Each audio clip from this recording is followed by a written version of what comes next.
Hello, this is the fourth video of a linear programming series of the OCR AS Discrete Further Maths.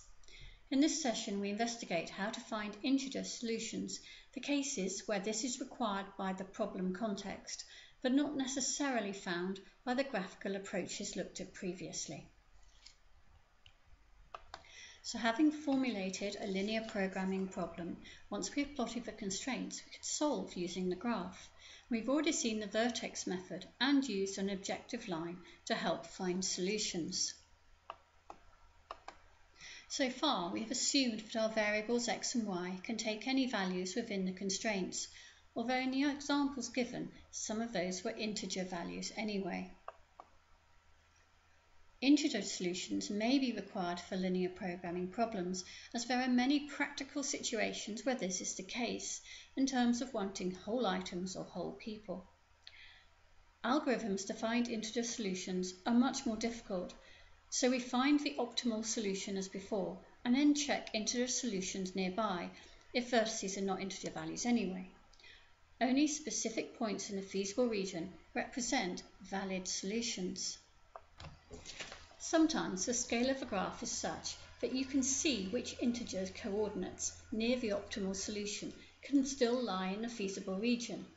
For example here, the optimal solution is at this vertex, and we would find those non-integer coordinates by solving the simultaneous equations of 2x plus 3y equals 20 and x plus 4y equals 23.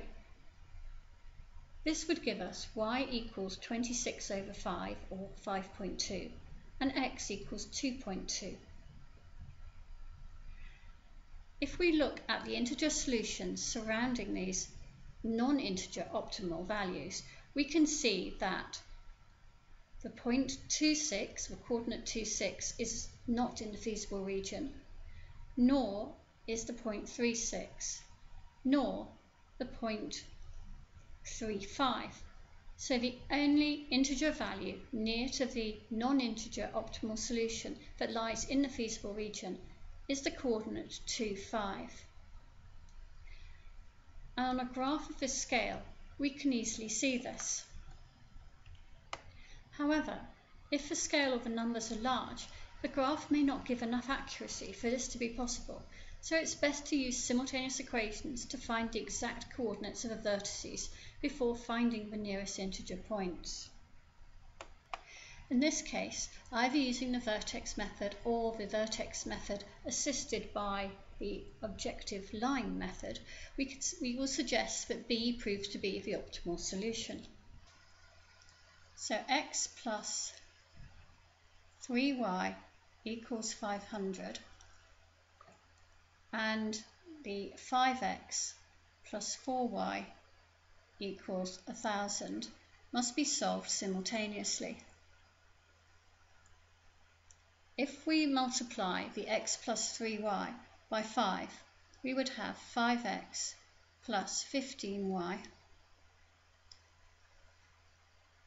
equals 2,500. And then eliminating the x, that would give us 11y equals 1,500. So y would equal 1,500 over 11. And then also we would find x to be 1,000 over 11. So if B, the coordinates 1,000 over 11 and 1,500 over 11 gives the optimum solution, that it maximises that objective function in the question, which we haven't been given in this example, then consider the integer values of x and y surrounding B. You may wish to check those coordinates as decimal values to see where I'm going with this. But you will find that the x value lies between 90 and 91. So we'll write those at each of the corners. And that the y values lie between 136 and 137.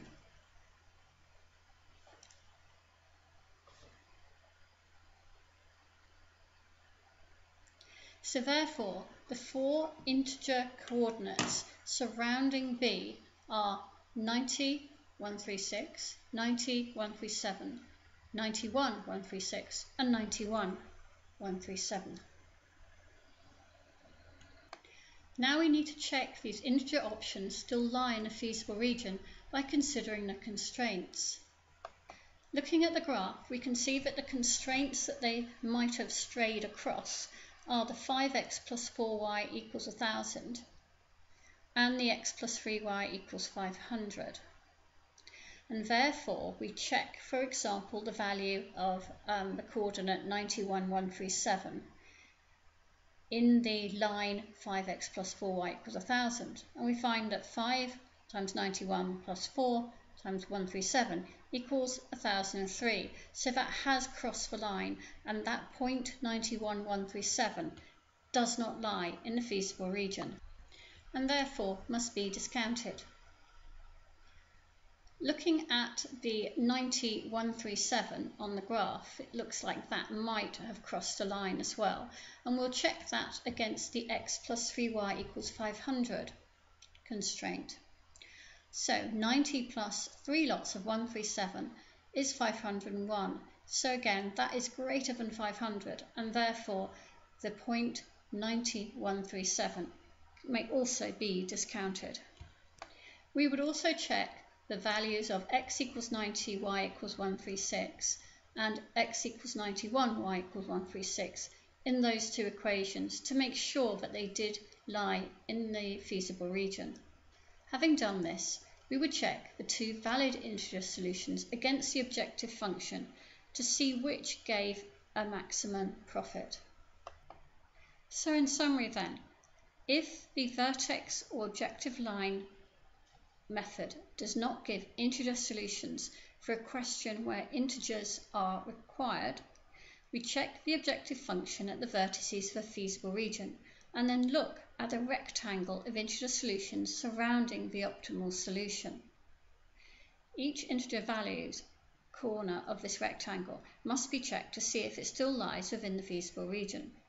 For those corners that do, we then compare values of the objective function to choose the maximum or minimum, as the question dictates, best integer solution. Watch out for unusual cases. For example, if the gradient of the objective function line is very close to the gradient of one of the constraint lines, and the integer points lie on the boundary of a feasible region. We may see this in the next example. In this example, we are told that the feasible region shown unshaded has vertices A 3.52, B 1.53, C 0.5, 1.5, and D 1, 0.5. We are also told that the objective function is to maximize P equals x plus 3y. Here you can see an objective line has been drawn in red. But which is the optimal vertex?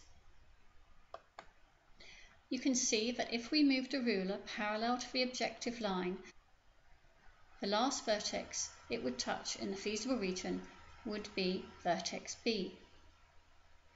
The maximum value of P is therefore found by putting in the values of x equals 1.5 and y equals 3. This would give us 1.5 plus 3 lots of 3, totaling 10.5. X being 1.5 meant that not both x and y were integers. If x and y must be integers, we now need to find the optimum solution in that situation and the corresponding value of P. As y is already an integer value of 3, we will look at the corners that have integer values of coordinates near to 1.53, these being 1, 3 and 2, 3. As shown by the blue dots on the graph, we can instantly see that these do not lie in the feasible region, and therefore they are not solutions. So let's look at some other integer values within the feasible solution, as this is indeed a case where the optimum line is very close to being parallel to one of the constraint lines near B. Three other integer coordinates are now shown on the graph, being 1, 2, 2, 2, and 3, 2. It is likely that the largest of these will give the optimum solution, but it's worth checking all the values. So, at 3, 2, we would have p equals 3 plus 3 lots of 2, which would give us a value for p of 9. This is higher than the value at 2, 2, or p equals 8, or at 1, 2. Therefore, in this situation, the optimum solution, which is integer, is at x equals 3 and y equals 2, and the corresponding value of p is 9. This is the last session in the linear programming series.